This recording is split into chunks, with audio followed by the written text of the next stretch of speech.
Magandang araw po sa ating lahat. Ako po pala si Peter Pedro Yap, ang featured artist po ng City of San Fernando, Pampanga for this year's Fiestang Fernandino po in collaboration with the SM City San Fernando Downtown po.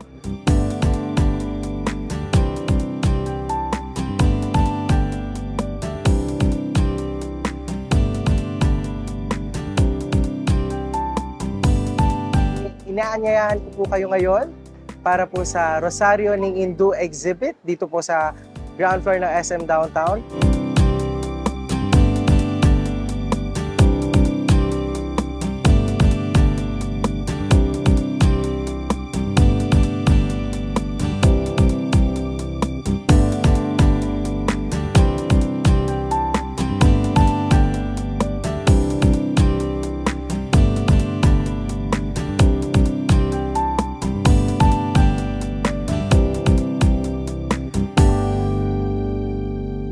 May 15 hanggang May 31, 2024 po during the mall hours po. Antayin ko po kayo ha. See you!